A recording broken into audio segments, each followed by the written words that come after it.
श्रीवर्धमानमर्हन्तम्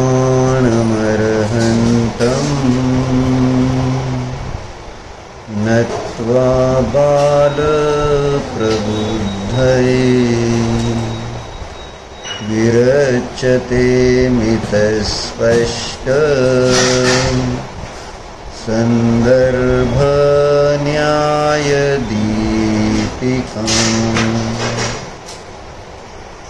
काय झालं काय आपण काय म्हणून सांगितलं तुम्हाला वाचून दाखवतो. प्रमाणाचं का वर्णन केलं जाणतो आपण ना, काय करतोय आपण जाणतो. जाणल्यावर काय होतं, वस्तू जाणली जाते आणि मग काय होतं वस्तू जाणली, आपण जाणतो, वस्तू जाणली जाते, मग काय होतं, मग जर ते माहीत नाही तर मग काय, चांगले किंवा वाईट भाव होते. बरोबर.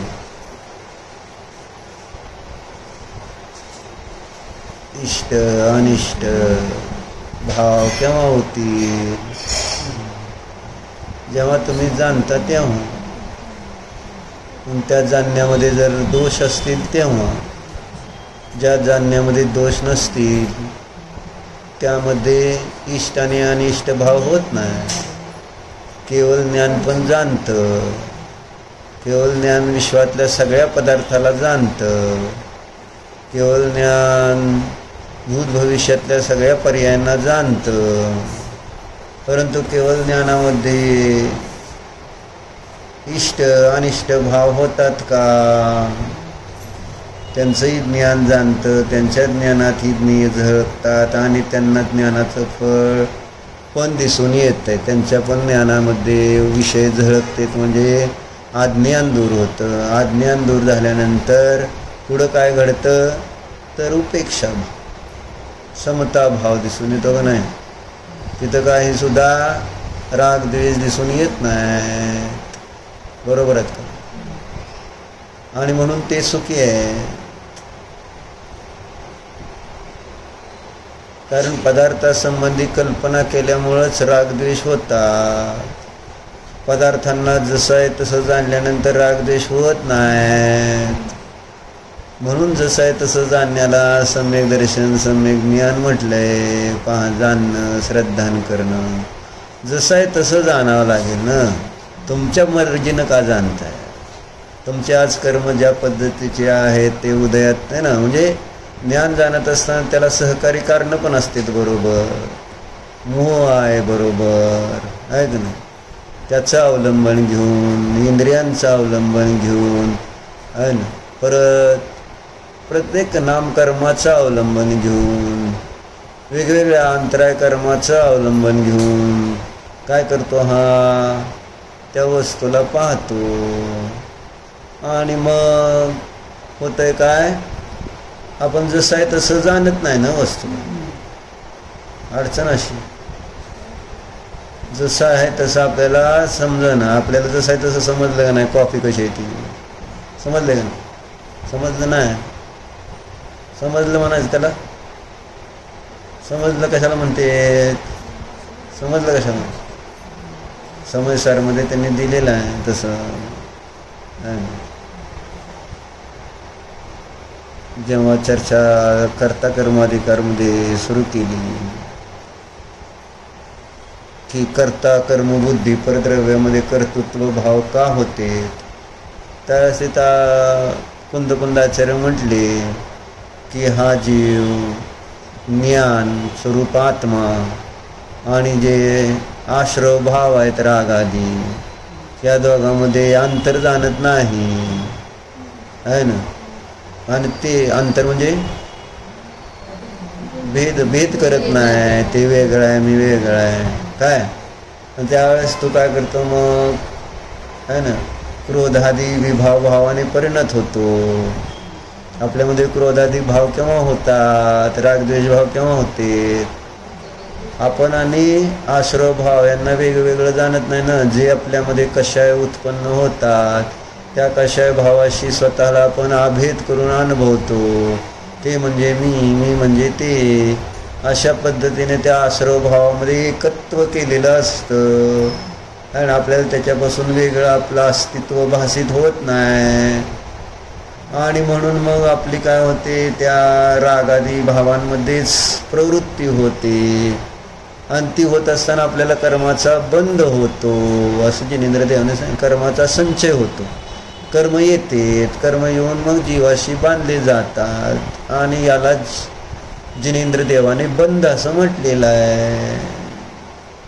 बंध म्हणजे हा जीव पराधीन होतो, स्वतंत्रता त्याची नष्ट होते, शरीराधीन होऊन जातो, कषायांच्या अधीन होऊन जातो, कर्माच्या अधीन होतो, संयोगाच्या अधीन होतो, कॉफीच्या अधीन होतो.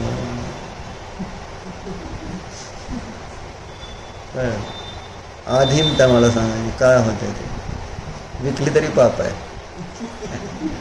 आता आता आता त्या विनोदाचा आनंद घ्या. घेतली पिली तरी पाप आहे आणि विकली तर पुणे लागेल का? खाणाऱ्याला मांस पाप लागतं आणि विकणाऱ्याला काय ना तसंच आहे. कॉफी जर झुरळाची असली तर मग विकली तर काय होणार, पापच लागणार ना. गणितच असं म्हणजे सांगायचं, लक्षात घ्यायचं. मग आचार्याने पुढं काय दिलं की बाबा जर तुला त्याच्यापासून आहे ना, म्हणजे त्या राग द्वेष नाही, बंधातून मुक्त व्हायचं आहे. बंधन आवडते का तुला? कोणाला बंधन आवडत नाही आणि म्हणून तर नियम घेत नाही. पण नको म्हणतोय कॉफी प्यायला पाहिजेच, कारण कॉफी नको म्हणून हे बंधन झालं ना. कॉफी विकायची नाही, प्यायची नाही म्हटलं तर बंधन होईल. बरोबर आहे का? तू पिते का कॉफी? आज पिले ना, असं छान झालं ना. एक दिवसानं असं वाढवत जायचं असतं नियम. काय एकदा समजल्यानंतर काय त्याला. आणि तुम्हाला प्यायची तर घरी आणून प्या असं सांगतात ती, बाकी काय नाही. कॉफी बीन्स आणा आणि कडा आपल्या ग्राइंडरमध्ये बघून. तुम्ही बाकी सगळ्या घरातल्या गोष्टी, अगदी तांदूळ जरी कुकरला लावायचं तसंच लावता का? का नाही लावत? का नाही लावत? आणि मग हॉटेला त्या पॅकिंगमधलं जे असते त्याच्यात ते करताना त्यांनी जीव बघितलेले असतात ते मला म्हणायचं. बाकी काय नाही. मैदा बिदा वापरते ब्रेड पावसाठी, त्यावेळेस कोण बघतंय त्याच्यात जीव आहे का नाही? माहिती आहे इथं तुम्हाला जर भातात आळी आली तर चालते का? म्हणजे ती आळी दिसली तर नाही चालत, पण ती भातात जरी एकमेक झाली असली तरी काय आहे काय तेव्हा भातासारखीच पांढरी आळी एकदम त्याच्याबरोबर मिक्स झाली तर तुम्हाला काय प्रॉब्लेम आहे का? नाही. खाऊन टाकणार नाही का गपचिप? का खाणार का नाही? आणि मग पाप लागेल का तुम्ही? म्हणजे निवडायची गरज आपल्याला इथं प्रत्येक गोष्ट भासित होते स्वयंपाकघरात. हे आपल्याला सवय म्हणून सकाळी सांगितलं होतं नेहमीनाथचं उदाहरण. कळलं? सवय आपल्याला चांगलं खायचं, त्या अजून थोड्या स्वयंपाकघरापर्यंत पाळल्या जात आहेत एवढंच. पुढच्या पिढीला ते तर पाळायचा विषय येत नाही. सगळं पॅकिंगमध्ये ना, रेडीमेड, रेडी टू ईटच आलं आता ना डायरेक्ट. म्हणजे आता रॉ असं काय मिळणारच नाही. तेच आता आम्ही चाललो अमेरिकेला तर आम्हाला काय फळंसुद्धा म्हटलं तर प्रॉब्लेम आहे म्हणते नाही, सगळं तयार मिळणार. तयार म्हणजे तुम्ही हात बीत लावायचा नाही, तसं काय नाही, रेडी, सगळं रेडी मिळणार. असं आपल्याला सोपं करून द्यायचं. म्हटलं ना तुम्हाला सुख पाहिजे आणि सुख पाहिजे तुम्हाला सुख काय अमेरिकेला कधी चाललं विचारत असतील काय लगेच दुसरंच चौकशी. काय चौकशी कोणाची काय चालली? हां सरक जरा, पुस्तक सरकव. तू नाही सरकला लागली तरी चाललं असतं. पुस्तक महत्त्वाचं तुम्हाला. कळलं? इतके आपण प्रमादी होत चाललो आणि हे ओळखलंय आणि तो प्रमाद हा त्यांचा काय आपला हा जो वीक पॉईंट त्यांनी बरोबर पकडला आणि त्याला घेऊन त्यांनी सगळे वस्तू बनवायला लागलेत बाजारात. वर्तमानातल्या जीवांमध्ये प्रमादाची बहुलता आहे, प्रमाद बहुलता आहे. आणि त्यामुळे मग तशी तशी उपकरणं, तसे तसे खायचे पदार्थ, सगळ्या अशा गोष्टी, आणि तुमची बुद्धी मंद करण्यासाठीच मग मोबाईल आधी नवीन निघालेले आहेत. तुमची बुद्धी मंद होत जायला पाहिजे, मंद.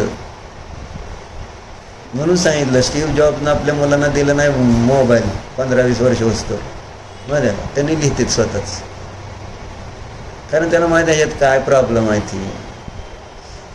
ते ऐकण्यासाठी असतं सगळं. कलिंगडं जी तयार बनवतात ना, ते स्वतः खात नाहीत ती कलिंगडं बनवलेली शेतातली, कारण त्यांना माहीतच होतं यात किती आम्ही औषधं मारलेली असते. ते आम्ही फक्त लोकाला विष खाऊ, पैसे आम्हाला पाहिजेत, लोकाला विष खाल्लं तर चालते, असं असतं. ज्याला जे वस्तू माहिती असते ना ती स्वतः नाही आपल्या घरात वापरणं, असं असतं. तसं नुकसान ज्याद्वारे होईल ती वस्तू वापरली जात नाही.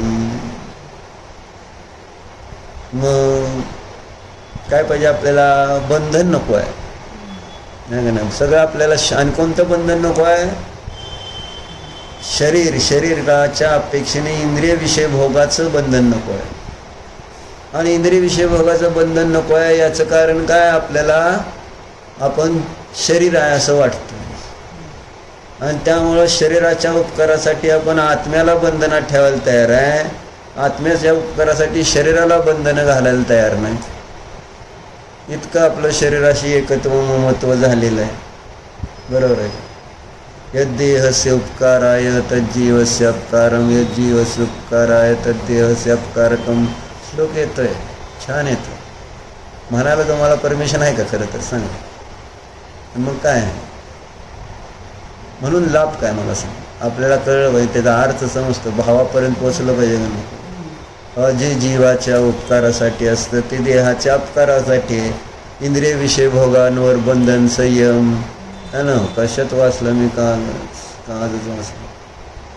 3 गोष्टीची गरज सांगितली, महत्त्व सांगितलं. ज्ञानारण्यमध्ये झालं असेल. व्रत, श्रुत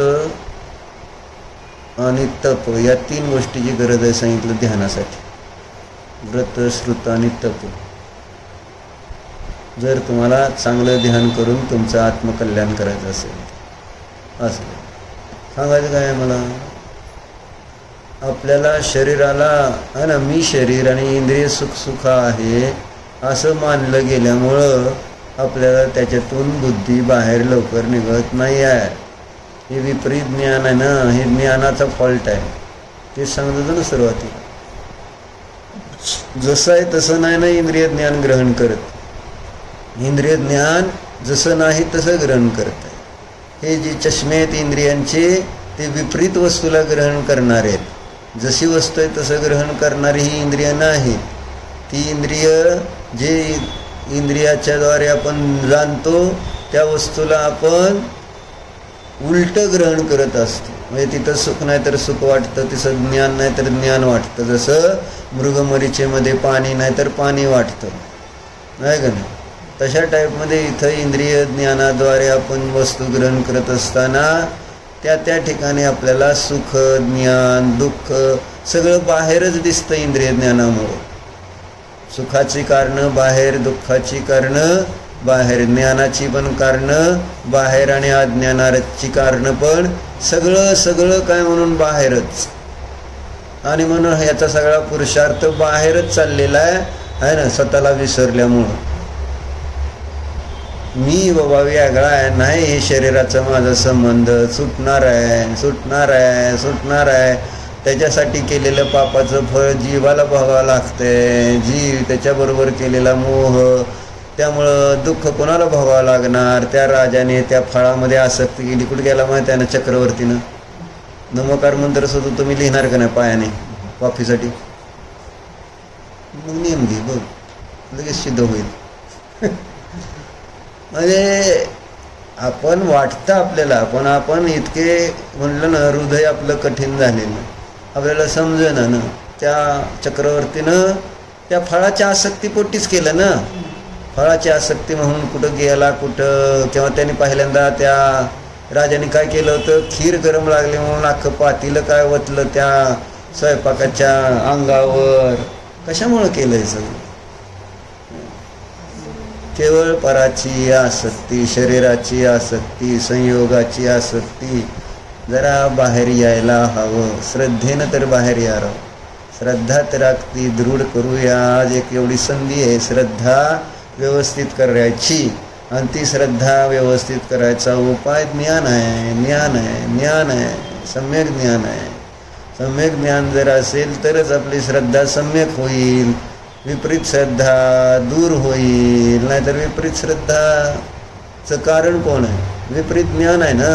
विपरीत ज्ञानामुळे विपरीत श्रद्धा, विपरीत जाणतोय आपण विपरीत, म्हणून श्रद्धा विपरीत बसतंय आपलं, आणि म्हणून फळ आपल्याला विपरीत प्राप्त होतं. असं आहे ते. म्हणून जाणण्याचा अर्थ काय हे मी तुम्हाला समजावून सांगत होतो समयसारमध्ये जे दिले त्या आधाराने. आश्रव कसे आहेत, दुःखदायक आहे असं सांगताना त्याच्या अगोदर काय सांगितलं की आपल्याला बंधन का, आपल्याला पराच्या अधीन व्हावं लागतंय. का व्हावं लागतंय? आपण रागद्वेष भावाने स्वतःला वेगवेगळं जाणत नाही, अंतर जाणत नाही. अंतर ठेवलं पाहिजे रे. अंतर हे फार महत्त्वाचं असतं. दोन वस्तूमध्ये जे अंतर आहे ना, ते अंतर कायम ठेवा. उगाच त्याच्याबरोबर असं एक होण्याचा प्रयत्न करू नका की जेणेकरून तुमचं नुकसान होईल आणि त्याचं पण होईल. काय एवढं एक करा होत आहे? का होत आहे? होतच नाही. व्यवस्था तशी नाही, आणि त्या कल्पनेनं मलाच प्रॉब्लेम येते. ते का अंतर आहे, आचार्य सांगते अंतर आहे. सगळ्या द्रव्यामध्ये अंतर आहे. प्रत्येक द्रव्याचे प्रदेश भिन्न आहेत. कुठलंही द्रव्य दुसऱ्या द्रव्याच्या प्रदेशामध्ये शिरतच नाही. एक द्रव्य दुसऱ्या द्रव्य रूप होत नाही. एक द्रव्याचे गुण दुसऱ्या गुण रूप होत नाहीत. एक द्रव्याचे पर्याय दुसऱ्या पर्याय रूप होत नाही. हा सिद्धांत आहे. तुम्ही जिनेंद्र देवाला चॅलेंज करू नका राव. हे जिनेंद्र देवाने सांगितलंय का मी सांगतोय? सांगणाराच जरा प्रॉब्लेममध्ये आहे. त्यामुळं तुम्हाला असं वाटतंय की बाबा हे असतं, म्हणून सांगणाऱ्याची जबाबदारी बोले तैसा चाले त्याची वंदावी पावले म्हणून म्हटलं. मी बोललो एक आणि करताना दुसरं दिसल्यावर तुमचं श्रद्धा कसं बसेल? आणि मी तुम्हाला सांगितलं कॉफी पिऊ नका, आणि मी कॉफी पिल्यावर काय म्हणणार तुम्ही? शहाणा, पुराणातली वांगी पुराणात. मी मोबाईल वापरते, मला ना सांगितलं मोबाईल वापरू नका, तर काय होणार? तेच काल एक डॉक्टर सांगतोय त्यांच्या आईवडिलाला मुलगा त्या, आणि त्याचं ब्रेनच हँग झालेला आहे. एक व्हिडिओ आलेला बघितला नाही? एक व्हिडिओ आलेला आहे एका दवाखान्यात आईवडील मुलाला घेऊन गेलेले, बार काय 4-5-6 वर्षाचं असेल, आणि असं येड्यागत करते. डॉक्टर म्हटली ही हँग झाला आहे म्हणले. आता ह्याच्या मोबाईलने जी बुद्धी काम करायची बंद झालेली आहे. थोड्या वेळाने हे जरा थोडं आता वेळ जाऊ त्या, मोबाईल देऊ नका, थोडं ते बुद्धी मग परत येईल जागेवर. आणि मग ते डॉक्टर म्हटलं ते दोष त्या पोराचा नाही, तुम्हीच हातात मोबाईल घेऊन बसल्यानंतर त्यानं परत मोबाईल बघून म्हटल्यावर ती कसं त्या बुद्धीत कसा फरक पडणार, असं ते डॉक्टर समजावून सांगितलं. आणि तुम्हाला डॉक्टर समजावून सांगितल्यावरच कळणार आहे. शरीराचा डॉक्टर नाही ना. ज्यावेळेस डॉक्टर सांगतात का नाही आजारी पडल्यावर कॉफी पिऊ नका, चहा पिऊ नका, सांगताना तुम्ही आयुर्वेदिक आहे होमिओपॅथी डॉक्टर जेव्हा सांगतात ना औषध देते, तर पहिल्यांदा कॉफी पिऊ नका सांगताना. होमिओपॅथी औषध लागूच होत नाहीत जर तुम्ही कॉफी पित असाल. बरोबर आहे. आम्हाला घ्यायचं नाही होमिओपॅथी, आम्ही ॲलोपॅथी घेतो. आम्हाला ऑप्शन आहे की नाही तर होते तुमचं जवळ कॉफी नाही प्यायची तर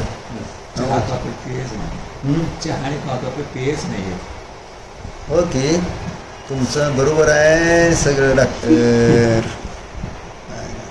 पण आता व्यसन लागले ना, व्यसन आहे त्याचं नाव व्यसन. कळलं तुम्हाला? ते जर सुटत नाही त्याचा अर्थ काय होतो?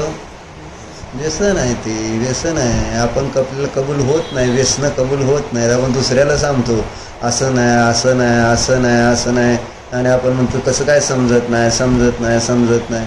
मला जर कुठं समजतं आहे का नाही? लोकांना सांगे ब्रह्मज्ञान, आपण मात्र कोरडं पाषाण. माझं होतं म्हटलं वाईट सवयीला सोडणं कठीण, पुरुषार्थच करावं लागतं. पुरुषार्थ केल्याशिवाय अंगवळणी पडलेल्या वाईट सवयी सुटत नाही. परमपुरुषार्थ करावा लागतो. पण तो पुरुषार्थ तुम्ही फक्त शरीराला जर रोग झाला तरच करू शकता, कारण शरीर तुमचं आहे, आत्मा तुमचा नाही. शरीरभर मरणार जर तुम्ही ते केलं तर असं जेव्हा सांगितलं जाईल ना, त्यावेळेस तुम्ही सोडणारच. जसं काल आपण बाळू काकाला बघितलं नाही, तुमचे सदाशिवनगरचे काय झालं आहे, 7-8 दिवस दवाखाने पार मरणाच्या दारात मागायला. त्यामुळे ICU मध्ये होते ऑक्सिजनला. कशामुळं? हां, काय मिरची खाल्ली काय? 4 महिने मिरचीच खाल्ली, ठेसा, हिरव्या मिरचीचा ठेसा खाल्ला आहे ना. पोटाला आलसर झाला पार त्या आतड्याला सगळा. मग काय पित्त, काय म्हणजे एकदम भयंकर त्रास झाला त्यांना. ॲडमिट होते ICU मध्ये 7 दिवस. एकदम 7 दिवस काय खायचं नाही, खाल्लं नाही, काय नाही. आणि आता डॉक्टरने 4 महिन्याचा त्यांना नियम दिला आहे. 4 महिने तिकटाला बघायचं पण नाही म्हणून नियम दिला का नाही डॉक्टरने. आता ते खातील का? हां, चुकून तरी खातील, कारण अनुभव घेतला ना त्यांनी. काय होतं मिरची खाल्ल्यामुळं, परत करेल का माणूस? तसं तुम्हाला अनुभव आता काही नाही हेच सांगायचं आचार्यांना. 4 गतीमधलं नाना प्रकारचं दुःख सांगून सुद्धा, भोगून सुद्धा, 1 वेळा नाही, 2 वेळा नाही, संख्यात वेळा नाही, असंख्यात वेळा नाही, अनंत वेळा भोगून सुद्धा माझं जर त्याच्यातलं काय म्हटलं ना, मी त्याच्यावर विचारच करणार नाही ना तोपर्यंत काय नाही. मग आजारी म्हणजे नरकात जायचं. बरोबर आहे. नरकात गेल्यावरच परत म्हणणार बरं असं करत नाही, परत असं करत नाही. बरं तुला सोडतो आता, वर जा. परत वर येतो, परत विसरून जातो, परत तेच करायला. आता बघ 4 महिने झाल्यानंतर परत खायला लागतील. थोडं त्याला काय होतं, थोडं काय होतं, त्याला काय होतं आहे ना. आणि बायका येणारे पण आता काय नाही होत, थोडं झाले, बरं आहे तुम्हाला, घ्या थोडं घ्या. असा सगळा निमित्त संबंध असतो. थोडं घ्या म्हणणार, थोडं असू दे, काय नाही होत, घ्या. आता ही रोज म्हणतात पप्पा आंबा नको मला, उष्णता होते, त्याला मूळव्याध आहे, रक्त जाते आहे ना. नको म्हणत असतं. थोडंसं खावं की, थोडं 1 वाटी आहे की, अर्धा वाटी आहे की, त्याने काय होते, थोडे गरीच खावं की. बरोबर आहे. काय खाऊन आता त्याला जे मूळव्याध येत त्रास होतो होय का नाही म्हणतर, नाहीतर मग आंबा तर खाऊ घालतो. 2 पीक 1 सांग. नाही म्हटला तर बायको खावं, होय म्हटला तर मग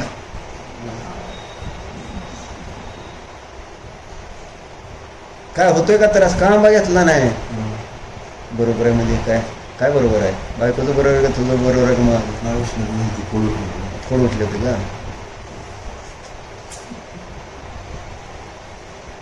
म्हणजे सांगायचं काय, मी सुद्धा परवा मिरचीचं पाणी घेतलं तर मला त्रास होतो. तुम्हाला काय सांगायचं, पण मी आपलं बोलतोय का तुम्हाला? आताच ठरवलं नाही मिरचीचं पाणी प्यायचं नाही. म्हणजे पाणीपुरीचं पाणीपुरी पिली हो, खाल्ली हो, त्याच्यात ते तिखट पाणी आणि गोड पाणी प्यायचं असतं ना मिसळून. त्याच्यात चव कशी, खाताना लय मजा आली. एकदम छान कुरकुरीत पुऱ्या, ते पाणी, ते गोड तिखट आंबट, आहा. आता देव आठवतो माणसाला, खाताना कळत नसतं असं होतं. म्हणजे डॉक्टरनं जेव्हा तुम्हाला नियम देतील, डॉक्टरनं सांगितल्यावर आता ते 4 महिने खाणार का नाही खाणार? का नाही खाणार? शरीरासाठी. शरीराला त्रास झाला, शरीराचा त्यांचा एकत्व जो संश्लेष संबंध आहे, क्षेत्रावग संबंध आहे, शरीराशी मोह आहे. आणि त्यामुळं त्यांनी आता काय ठरवलं आहे, शरीर म्हणजे माझं आहे, शरीर म्हणजे मी आहे. आणि शरीराला दुःख झालं तर मला दुःख झालं, शरीराचा त्रास म्हणजे माझा त्रास आहे असं मानल्यामुळे शरीरासाठी ते सोडायला तयार झाले. आवडते का नाही त्यांना? आज पण आवडते का नाही? पण सोडलं का नाही कोणासाठी? असा अनंत वेळा सोडला पण शरीरासाठी अनेक गोष्टी. जीवासाठी एकदा सुद्धा आपण काय त्याग केला? हे मिथ्या ज्ञान. त्याग केला की आपण, पण शरीरासाठी केला, संयोगासाठी केला. आपल्या आत्म्यासाठी आपण कायच करायला तयार नाही. कारण मी आत्मा आहे म्हणून हे सम्यक ज्ञान नसल्यामुळं आपल्याला समजत नाही मी आत्मा. सम्यक ज्ञानाच्या शिवाय आत्मा समजू शकत नाही, जीव समजत नाही. त्याच्यासाठी न्याय शिकायचं. कारण मिथ्या ज्ञानाने आत्मा समजत नसतो, आणि समजला तरी एवढा समजतो, तेवढा समजतो कॉफीसारखा. कॉफीत कॉक्रोच असते एवढा समजतो, ते सोडण्यासाठी समजत नाही. पण कशामुळं? मिथ्या ज्ञान. सम्यक ज्ञानाचं स्वरूप म्हणून सांगत होतो तुम्हाला. तेव्हा जेव्हा तिथं त्यांनी समयसारमध्ये कर्ता कर्माधिकारामध्ये, बरं आहे का, कशा पद्धतीनं बसलाय, चेहरा काय, कसं काय, सकाळी पूजा तशी, शास्त्र तसं, सकाळी ती काय, सकाळी ते ब्लॉक बसवायला तिथला एक कामगार आला तर इतकी उत्साहानं खाली गेलाय, इथनं वर दुधाची किटली आणायला तसा यायचा नाही रोज, आहे ना. पण ब्लॉकवाला येणार आहे, आलाय, किल्ली मागतोय, जरा ब्लॉक बसवायची म्हटलं तर तेवढ्या पायऱ्या उतरून जाऊन त्याला किल्ली देऊन 4 समजून आला असेल, आलं का. आणि दुधाची किटली खाली द्या रे, खालनच तेवढ्या 4 पायऱ्या त्या किटली घ्यायला वर येणार नाही ती कधीच, असंच आहे. आणि ती ब्लॉकवाला मात्र आला, कार्यालयातलं कोणी आलं का नाही लगेच ते खाली जाऊन कुलूप लावायचंच नाही, भांडण होते. जर एखाद्या वेळेस जर चुकून जर कुलूप लावायचं राहिलं ना समोर गेटला, आहे ना, कदाचित माहिती नसतं, अज्ञानामुळे होतं का नाही, मग चर्चा काय, कोण कुलूप लावणार. मग परत मी नाही जाणार बाबा, मी नाही बाबा जाणार कुलूप लावायला, एवढं लांब कोण चालत आहे. थोडा आयडिया देतो आणि ते कार्यालयातलं काहीतरी कामाला गपचूप जाऊन लावून येते. हे आपलं तुला आयडिया दिली, कुलूप लावायचे असले तर काय करायचं, पप्पाला पाठवायचं असलं तर हे त्याला त्रास होत नाही त्यावेळेस, असं मला सांगा, बरोबर आहे का. चिडेल बरं का, तसं नाही, असं करत करून येऊन करत मला चिडवायला येतं, बाकी काय नाही. म्हणून काय सांगतोय, समजलं कशाला म्हणायचं हे सांगतो आहे का नाही. मग बंद होतोय, कशामुळे बंद होतो, कर्माचा संचय झाल्यामुळं. कर्माचा संचय केव्हा होतो, कशामध्ये प्रवृत्ती केल्यामुळं, क्रोधादी भावामध्ये प्रवृत्ती केल्यामुळे. क्रोधादी भावामध्ये प्रवृत्ती केव्हा होते, आश्रव आणि आत्मा याच्यामध्ये अंतर नाही जाणल्यावर पुढचा सगळा खेळ होतो. सगळा खेळ कशाच्या बेसवर चालला, आणि मी वेगळं आहे, आचार्य सांगतात रागाधिक भाव वेगळे आहेत, अवदैक भाव वेगळे आहेत बाबांनो. अवदैक भाव नाही, तू पारिणामिक भाव आला आहे. सर्व अवस्थेमध्ये जसा आहे तसा राहणारा आहे ना. कुठल्या बाहेरच्या भाव बदलत जाते, पण पारिणामिक भाव तोच. परिणामे भवम पारिणामिकम, सर्व काळात, सर्व क्षेत्रात, सर्व भावात आहे ना, तो जसा आहे तसाच राहतो आहे ना. ज्ञान मात्र, निष्क्रिय, चिन्मात्र असं ज्याचं स्वरूप आहे तो पारिणामिक भाव मी आहे. पंचम पारिणामिक भाव ज्याला म्हटलं जातं, त्याचा आश्रय घेऊनच जीव संसार दुःखातून मुक्त होतात, कर्मातून मुक्त होतात, कॉफीतून मुक्त होतात. त्याच्यामुळं पारिणामिक भावाच्या आश्रयाने, एक पारिणामिक भाव असं त्याचं वर्णन ते समजसार सगळं त्या पारिणामिक भावाला सांगतं. पण मी पारिणामिक भाव सोडलाय आणि कोणता भाव मानलाय स्वतःला, अवदैक भाव. म्हणजे हे आश्रव जे असतात ना, कर्माचे होणारे जे आश्रव, त्या आश्रव भाव रूपच मी माझं स्वरूप करून टाकलंय. आपल्याला अंतर कळलं नाही, ते कोण आहेत, मी कोण आहे, कळतंय का आपल्याला, कळत नाही. जसं कॉफी आणि कॉक्रोच एकत्र झाल्यानंतर कळते का याच्यात कॉक्रोच कोण आहे आणि कॉफी कोण आहे, तसं. बाकी काय ना, आता चांगलं उदाहरण, आणि दूध पाणी एकत्र आल्यावर कळत नाही, दूध आणि पाणी तसं नको, कॉफी आणि कॉक्रोच आहे ना. ते एकत्र झाले, मिक्स झाल्यानंतर त्याच्यामध्ये आपल्याला भेद लक्षात येत नाही आहे ना. सासूबाईंना बरं वाटेल, कॉफीचे पैसे वाचणार आहेत जर सोडलं तर. वेगवेगळे विचार आहेत, असं काय त्याचं हे नाही आहे. फरक असा असतो, कोणाचं काय तर कोणाचं पैशात एकत्व आहे तर कोणाचं कॉफीत आहे, कोणाचं कोणात आहे, कोणाचं कोणात. सगळे असे जीव दिसू लागते ज्ञानींना. त्या केसात हात घाल, कानात हात घाल, बरं नाकात बोटं घालत नाही अजून आहे ना. शास्त्राला बसल्यानंतर कुठं हात लावला नाही अशा ठिकाणी, अशुद्ध आहेत ना ते, आहे ना. शास्त्र म्हणजे जेवल्यासारखंच आहे. जेवणामध्ये जशी पवित्रता लागते ना, तसं इथं शास्त्र वाचताना सुद्धा पवित्रता पाहिजे. कपड्यापासून, हातापासून, विचारापर्यंत सगळ्याची पवित्रता शास्त्र वाचताना असणं गरजेचं असतं. बरोबर आहे का. आहेत की. मी जाणणार आहे, काय करायचं, खाजवायला लागल्यानंतर जाणणार आहे. तो मोह आहे खाजवायचा, विचार आला तो. अंतर ठेवायचं रे, हे अंतर करायला यायला पाहिजे. आता आपल्याला तो अभ्यास म्हणून आचार्याने करायला सांगितला, निरंतर अभ्यास कर.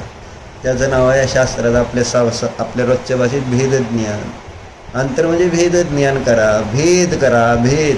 ज्याच्यामध्ये भेद आहे त्याच्यात भेद करा, आणि जे मी नाही त्याला भिन्न जाणा, आणि माझ्यापासून जे वेगळे आहेत त्याला वेगळं जाणा, असं सांगा. मग पुढं त्यांनी सांगितलं काय, आता कळलं का कशामुळं बंद होतो? कशामुळं? आश्रवामुळं. आश्रवामुळं नाही, आश्रव आणि आत्म्यात अंतर नाही केल्यावर. कारण ज्ञानीला पण आश्रव होतो की 4थ्या गुणस्थानापासून 13व्या गुणस्थानापर्यंत आश्रव सांगितलेला आहे. माहिती आहे, कर्म येत असतात कुठपर्यंत? 13व्या गुणस्थानात कर्माचं येणं म्हणजे आश्रव भाव चालू आहेत. माहिती आहे, पहिल्यापासून ते 13व्या गुणस्थानात. परंतु पहिल्या 3 गुणस्थानामध्येच त्या आश्रवाचं फळ बंद सांगतो समजसा. पुढच्या 4थ्या गुणस्थानापासून ते 13व्या गुणस्थानात आश्रव म्हटलंच नाही, त्याला निर्जरा म्हटलेलं आहे. जी जी त्या ठिकाणी बाहेरून होणारं कार्य आहे त्याद्वारे ज्ञानीची निर्जराच होत असते. कारण त्याच्या आतमध्ये श्रद्धा बरोबर पडली की मी याच्यापासून भिन्न आहे, आणि त्यामुळं तिथं त्याला कर्माचा बंद व्हायच्याऐवजी निर्जरा. म्हणून ज्ञानीचे भोग निर्जरेचे कारण आहेत असं म्हटले. ज्ञानी जरी भोग भोगला पण भोग भोगताना आहे ना विवेक आहे, विवेकाला सोडलेलं नाही. सतत जाणतो की मी कोण आहे आणि हे भोग काय हे त्याला कळतंय. जसं वैद्याला कळतं की विष जे आहे ते काय आहे, त्याला औषध म्हणून वापरायचं तर किती घ्यायचं असं.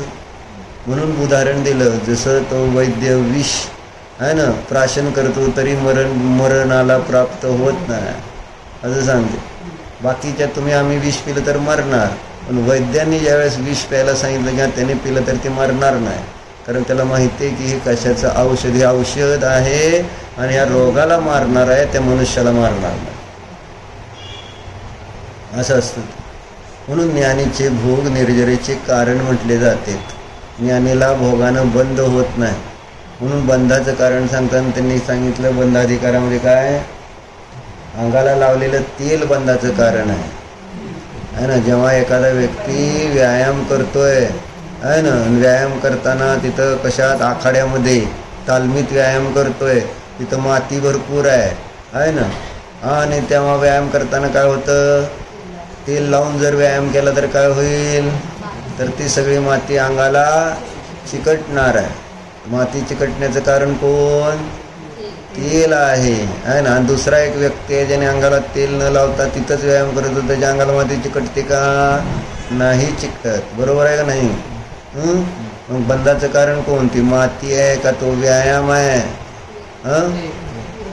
मूळ आहे ते तेल आहे. तुम्ही व्यायाम केला ह्याच्यामुळं नाही चिटकलं, म्हणजे तुमच्याकडनं योग घडणार आहे, त्याच्यामुळं तुम्हाला बंद होणार नाही आहे. तर किंवा बाहेरची वस्तू आहे त्यामुळं बंद होणार नाही. बंद कशानं होणार आहे, तुमच्याजवळ जर मोह असेल, राग असेल, स्नेह असेल आहे ना, तर ते त्याच्यामुळं कर्म येऊन चिकटते. पण तो जर निघून गेला मोह तर तिथं तुम्ही संसारात असताना सुद्धा ते कर्म चिकटणार नाहीत. ते असे जरी आले तरी असं झटकलं तरी निघून जातं, असा फरक पडतो. म्हणून ज्ञानीला बंध होत नाही असं सांगतायत. कळलं का? मोहाचा नाशाचं महत्त्व किती आहे. भोग भोगून सुद्धा निर्जरा होती, आणि अज्ञानी भोग नाही भोगला तरी कर्म बंद होतं. माझा दोघांमधला अंतर आहे. म्हणून वस्तू स्वभाव समजून घ्या, याच्यासाठी न्याय शिकावा लागेल. सम्यक ज्ञान काय हे समजून घ्यायला, कारण त्याद्वारेच आपल्याला वस्तूचा स्वभाव यथार्थ समजणार. असं आहे. म्हणजे कसं समजणार, तर त्या ज्ञानाचा उपयोग स्वला जाणण्यासाठी करतो, त्या वस्तूचा स्वभाव यथार्थ कळतो. अजीवाला अजीव म्हणून आपण ओळखू लागतो, नाहीतर अजीव जीवच वाटते. असं होतं. म्हणून त्यांनी पुढच्या गाथेमध्ये तिथं दिलं की आता तुम्हाला त्या बंधातून मुक्त व्हायचं इच्छा असेल तर व्हायचं का बंधातून मुक्त आपल्याला. म्हणून सकाळी कोण सांगितलं बंधनात नको, बंधनाची भीती संपलेली आहे. सांगितलं का नाही आज सकाळी? काय सांगितलं शेवट, काय सांगितलं सिद्धम सांग, कोणाची काय सांगितलं? तर सकाळी काय सांग, मी आत्ता सांगितलं विचारलं का, सकाळी काय सांगितलं?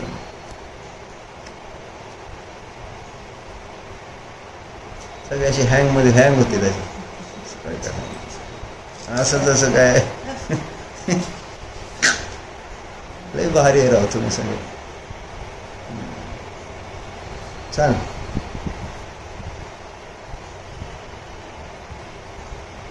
अरला काय उदाहरण वाचून दाखवलं त्या पुस्तकातनं. त्या माणसाला चोरी करायची भीती वाटायची, खोटं बोलायची भीती वाटायची, स्त्रीकडे बघितलं तर भीती वाटायची सारखी, असं आहे का नाही. मग त्या माणसाने काय केलं, मग डॉक्टरकडे दाखवलं म्हटलं का नाही. डॉक्टरकडे 2 वर्ष ट्रीटमेंट घेतली. मग आता म्हटलं बरं आहे. म्हटले का आता तुला भीती, म्हणजे तुला तू आता स्त्रीकडे बघायचं सोडून दिलं काय, खोटं बोलायचं सोडून दिलं काय, चोरी करायचं सोडून दिलं काय तू. हे सगळं आता मी आनंदाने करतो आहे ना. माझी भीती मी तेवढी काढून टाकली. ते सोडलं नाही असं सांगितलं ना. ते सांगत होतं. भीती मोडल्यानंतर मग काय नाही, काय त्याला देवसुद्धा काय करू शकत नाही. भीतीच नाही तर काय करायचं. म्हणून तिथं दिलेलं आहे आत्मनुशासनमध्ये श्रोत्याच्या लक्षणामध्ये, ज्याला नरकाचं भय नाही त्याला शास्त्र समजणार नाही. पापाचं भय नाही त्याला, नरकाचं म्हणण्यापेक्षा त्यांनी पापाचं म्हटलेलं. पापाची ज्याला भीती वाटत नसेल त्याला शास्त्र काय समजणार. कारण शास्त्र कशासाठी, शास्त्राचा त्याला काय उपयोग नाही होणार. असं शास्त्र आहे पाप सोडवण्यासाठी. मला पापाची भीतीच नाही, मला सोडायचंच नाही पाप, तर मग शास्त्र काय, असं होतं. म्हणून रौद्र ध्यानी जीवांना आहे ना काय पापाची भीती नसते. ज्यांना पापाचं भय नाही ते रौद्र ध्यान आहे. मग कॉफी पिताना छान वाटतं का नाही, छान वाटतं का नाही, त्याच्याशिवाय जात आहे का, कॉफी गळ्याखाली उतरते का, है ना. छान वाटलं म्हणजे रौद्र ध्यान आहे. कॉफी पितोय जेव्हा तेव्हा ते कोणतं ध्यान झालं, छान आहे, छान आहे, सुंदर आहे. त्यावेळेस त्याच्यात मारले गेलेले जीवांचे सगळे ते परिणाम असते त्या कॉफीमध्ये. जे मांस खाते त्यांचे परिणाम क्रूर का होते, त्यांचे ते जसे संस्कार बनतात ना मरताना संकलित झालेले असतात. आणि बरोबर ते टेलिपॅथी व्यवस्थेने ते जीव जाणतात कोण मला खाते कोण मला पितंय. अन्यथा असे जीव उगाच एकमेकाला मारतात काय कोणी कोणाला. आणि टेलिपॅथी त्यांच्याकडे पण जीव असतो, ज्ञान असतं, त्यांना पण ग्रहण होत असतं. आणि ते ग्रहण झाल्यानंतर आता बदला घेणार नाहीत का ते. अज्ञानी जीव बदलाच घेत राहतात. अज्ञानी जीवाला काय माहिती बाबा ह्याच्यातनं हा बदला घेणं उपाय नाही, ह्यातनं उपाय आहे स्वतःला मुक्त करणं. त्याला मारलं परत आपण म्हणजे आपला बदला पूर्ण झाला म्हणजे आता बरोबर झाला असं नाही, ती परत बदला घेतो, परत आपण बदला. हेच तर चालत आलेलं संसार अवस्थेमध्ये.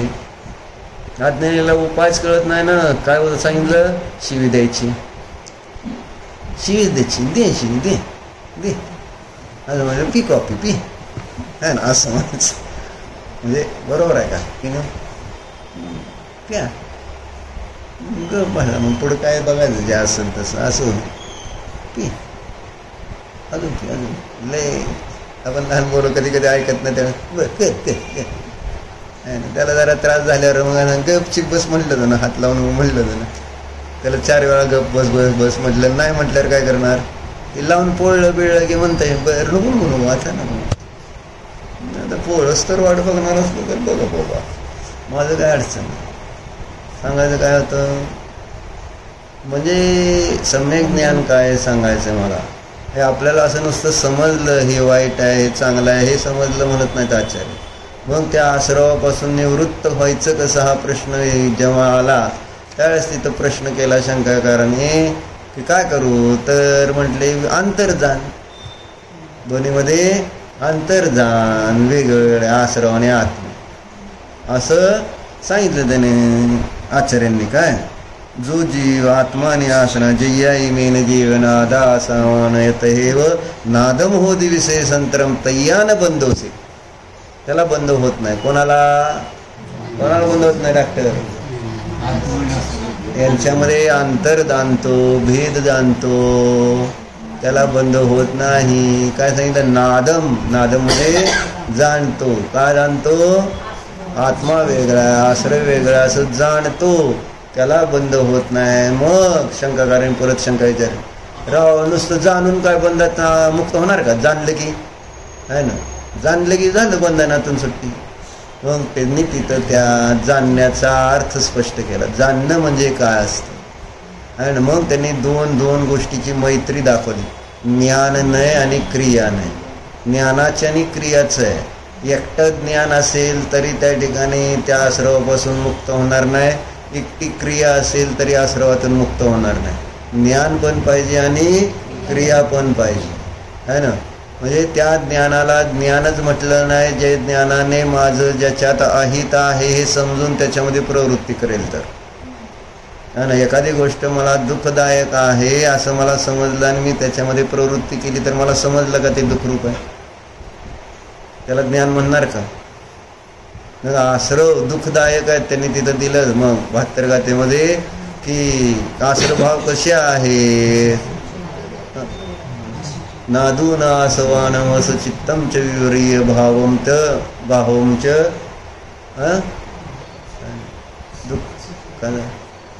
दुःखस्य कारणम ते सिम्नियतीम कुनती जीवो, अशी गाथा येते, है ना. जेव्हा हा जीव आश्रव भावाला अपवित्र जाणतो, विपरीत स्वभावाला जाणतो आणि दुःखाचं कारण जाणतो तर तो त्याच्यापासून निवृत्त होतो.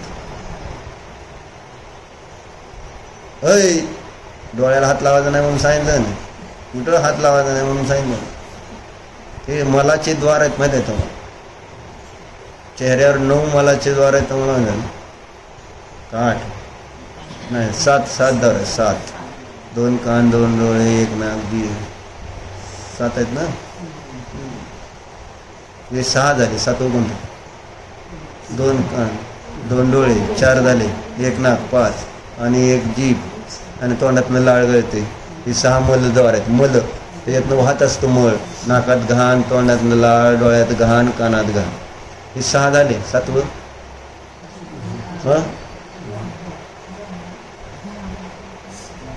सातवं म्हणजे आणि संपूर्ण शरीरातून निरंतर घाण वाहत असते. चेहरा पण एक शरीराचा पार्टच आहे म्हणून हे 7वंच आहेच, आहे ना. अशी 9 मलद्वार पैकी 7 मलद्वार चेहऱ्यावर. त्याला हात लागला की मलाला हात लागला सर, म्हणून कुठं अंगाला हात लावायचा नसतो. शास्त्र चालू असतं अंगाला हातच लावायचा. आपण असं बसतो कधी कंटाळा आल्यामुळे किंवा काय, हात लावला की शरीराला ह्याला स्पर्श करण्याची योग्य तिथे राहते. कारण शरीर आहे ना मलाचं नाही, मलाची खाण आहे. आता मी असा हात लावला की परत माझं पण हात खराब झाला. असा हात लावायचा नाही, कळलं का? तुम्ही पण सांगायचं तुम्ही हात लावताय, चालतंय. मला पण सावधान झालं पाहिजेच की, चुकून होतच की तसं, सवय चुकीची असते. म्हणून हात अंगाला लावायचा नाही, कळलं? काय सांगतोय? आश्रव भाव कसे आहेत त्यांनी सांगितलं. कसे आहेत? अपवित्र आहेत. रागद्वेष भाव कसे आहेत? अपवित्र आहेत. कसे आहेत रागद्वेष भाव? विपरीत स्वभावाले, म्हणजे दुःख देणं, म्हणजे चेतन आपल्या आत्म्यापासून विपरीत, म्हणजे अचेतन आहे, जड आहेत आणि दुःख स्वरूप आहेत. ते दुःखाचं कारण आहे. असं जो जाणतो तो त्याच्यापासून काय करतो? निवृत्त. नादून आणि नियत्तय हे 2 शब्द वापरलेले आहेत त्या गाथेत. जाणणं आणि निवृत्त. काय सांगतो मग? 2 शब्द, जाणणे आणि निवृत्त होणे. जाणण्याचा अर्थ आहे निवृत्ती किंवा प्रवृत्ती, असे 2. आत्मा चांगला आहे असं आपण जाणलं, सुख स्वभावी आहे, आणि आपण जर त्याला अनुभवलं नाही तर जाणलं नाही. आश्रव भाव दुःखरूप आहे ना, अपवित्र आहे असं आपण वाचलं, ऐकलं आणि त्या आश्रव भावाला आपण सोडलं नाही तर आपल्याला कळलं का? ते कळलं नाही असं मला सांगायचं. जाणण्याचा अर्थ जर जे हे आहे त्याच्यापासून निवृत्ती झाली, जी उपाधी आहे त्याच्यामध्ये प्रवृत्ती, ते आहे ज्ञानाचं कार्य. आणि आपला जाणण्याचं कार्य कसं झालं आहे? कॉफीत धुरळा आहे, तुम्हाला माहीत झालं का? जाणलं का तुम्ही? आता सांग, जाणलं का? ते सम्यक ज्ञान आहे का तुझं? आता कळलं का काय चूक झालेली आहे? हे सम्यक ज्ञानाचा अर्थ जे मला अपायकारक आहे त्याच्यापासून निवृत्ती, हे आहे, हे शास्त्र आहे. नुसतं केवळ तुम्हाला ज्ञान देत नाही आहे हे शास्त्र, तुम्हाला त्या कर्म संसार सगळ्या दुःखातून मुक्त करणारं हे सम्यक ज्ञान आपल्याला शिकवणार आहे न्यायशास्त्र. म्हणून त्याचं महत्त्व समजून घेतलं पाहिजे. इम्पॉर्टन्स, त्याची महिमा तरी यायला पाहिजे का नको, की का वाचलं पाहिजे अशी जिज्ञासा आत्म तयार झाली. नाही बाबा, हे समजून घेतलंच पाहिजे ॲट एनी कॉस्ट. त्याच्याशिवाय आणि गत्यंतर नाही, उपाय नाही, हे करावंच लागणार आहे. जसं डॉक्टरने औषध दिले तर घ्यावंच लागणार आहे, डॉक्टरने सांगितलं पथ्य पाळा तर पाळावंच लागणार आहे, त्याच्याशिवाय दुसरा उपाय नाही रोगमुक्त होण्याचा. तसं मला वाटलं पाहिजे, मला जर आत्म्याला या दुःखातून मुक्त करायचं आहे तर मला सम्यक ज्ञान समजावंच लागेल. कारण उपाय तो आहे. उपाय काय आहे? उपाय तो आहे सम्यक ज्ञान. त्याद्वारेच हा जीव या संसार दुःखातून मुक्त होऊ शकतो. म्हणून त्या ज्ञानाचं सम्यक ज्ञान करून दिलं. काय सांगत होतो? सम्यक ज्ञानाचं सम्यक ज्ञान करून देणारा हा ग्रंथ आहे. न्यायग्रंथ काय करतायत ते आपल्याला डोळे देत आहेत. न्यायग्रंथ रूपी शास्त्राचे डोळे नसतील ना ज्याला, त्याला या शास्त्रामध्ये काय दिसणार नाही. उभं इकडे तिकडे हातपाय मारत बसते सगळेजण. ओझं होऊन जातं ते शास्त्र, स्वाध्याय, पूजन, अर्चन, धर्म. एक ओझं किंवा ते अहंकाराचं प्रज्ञा परिचय होऊन जातो त्याला. तो मला एवढं येतंय, मला बरोबर आहे का राजश्रेय, मला हे पण येतंय, मला ते पण येतंय, मला अमुक होतंय सगळं. असं त्या ज्ञानाचा गर्व तर होईल, ज्ञानाचं ओझं तर होईल. नाहीतर असंच त्यामध्ये इकडे एकदा तिकडे एकदा काय जसं काय काय नाही अशा पद्धतीनं स्वाध्याय होईल. कशामुळं? न्यायाचे डोळे नसले तर. म्हणून मागं तुम्हाला सांगितलं नाही चक्रमध्ये आलेलं की शंकाकाराने ही शंका विचारली, आगमामध्ये सगळ्या विषयाचं वर्णन आलेलं आहे ना, निश्चय व्यवहार सगळं वर्णन आलेलं आहे, बरोबर आहे का? मग तिथं प्रश्न विचारला की बाबा मग न्यायशास्त्र वाचायची काय गरज आहे? आगम एव पर्याप्त किं पुनः युक्तिशास्त्रेनं, असा प्रश्न केला. आगमामध्ये आलेच की सगळं, मग परत तुम्ही न्याय शिका म्हणून का आमच्या मागं लागलाय ना, असा प्रश्न केला आहे. त्यावेळेस तिथं माईल धवल आचार्याने दिलेला न्यायचक्र आहे. तिथं उत्तर त्यांनी काय दिलं? ज्याला त्रिवर्गाची प्राप्ती करायची त्याने त्रिवर्ग चांगल्या प्रकारे जाणले पाहिजेत. काय त्रिवर्ग म्हणजे ज्याला रत्नत्रयाची प्राप्ती करायची, मोक्षाची प्राप्ती करायची, त्याने 3 वर्ग जाणले पाहिजेत. कोणते 3 वर्ग आहेत? तर युक्ती, आगम आणि अध्यात्म. पहिला वर्ग आहे युक्ती म्हणजे न्याय, पहिल्यांदा ज्ञान म्हणून सांगितलं. तत्वार सूत्रामध्ये सुद्धा पहिला अध्याय ज्ञानाचाच विस्तार करणार आहे. ज्या ज्ञानाद्वारे तुम्ही पुढे सगळं समजून घेणार आहे, विश्वाची व्यवस्था, अजीव तत्व असू देत नाही तर जीव तत्व सर्व बंद असू देत, हे सगळं ज्या ज्ञानाने समजून घेणार ते ज्ञान अगोदर स्पष्ट केलं पहिल्या अधिकारामध्ये उमास्वामी आचार्याने सुद्धा.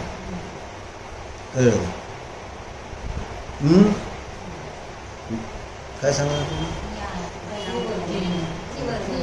हा त्रिवर्ग. तर त्रिवर्गाची म्हणजे मोक्षाची प्राप्ती करायची तर त्याला हे 3 वर्ग माहिती आहे. पहिला वर्ग फर्स्ट स्टँडर्ड आहे युक्ती म्हणजे न्याय, युक्तिशास्त्र न्याय असं म्हटलेलं आहे. दुसरं वर्ग आहे आगम, मग शास्त्र वाचायचं, नाहीतर शास्त्र कळणारच नाही. कारण शास्त्रामध्ये सगळे आलेले आहेत, नयाने वर्णन केलेलं आहे. आणि मला नय काय हेच माहिती नाही, सगळ्याला नुसते नयाचे भेद प्रभेद माहिती आहेत. पण नय एक ज्ञानाचा प्रकार आहे, सम्यक ज्ञानाचा प्रकार आहे आणि तो प्रमाण ज्ञानपूर्वक प्रगट होतो हेच माहिती नाही कोणाला. नुसतेच म्हटलं ना, असेच नाव वलवत बसलेत समुद्रामध्ये, कधी इकडं कधी तिकडं कधी तिकडं, जिकडं आणि थोड्या वेळ इकडं वलवायची, तिकडे अजून काय किनारा आला नाही, आपण जर तिकडं जाऊ. अशा पद्धतीने समोर मार्गदर्शक नाही तर तुम्ही किनाऱ्याला पोचू शकत नाही. असं हे संसार आहे, शास्त्र समुद्रामध्ये इकडं तिकडं फिरत राहतो. म्हणून न्याय माहिती पाहिजे पहिल्यांदा, त्याद्वारेच हे गोष्ट. मोक्ष मार्ग प्रकाशक मध्ये सुद्धा काय डॉक्टर तोडरमलजींनी अजून सुरू केलेला नाही ग्रंथ. जो ग्रंथ 9 अधिकार लिहिलेत त्याच्यात नुसती ती प्रस्तावना टाईप होती सुरुवात. ग्रंथाला 9व्या अधिकारामध्ये जिथून सुरुवात करायला लागले होते तोडरमलजी, तिथं पहिल्यांदा त्यांनी न्यायाची चर्चा घेतली. माहिती आहे का? उद्देश, लक्ष, निर्देश, परीक्षा, अव्याप्ती, अतिव्याप्ती, असंभव आदी दोषाची चर्चा तिथं सुरू केली. तोडरमलजीने आत्ताशी एक सुरुवात केली होती ग्रंथाला.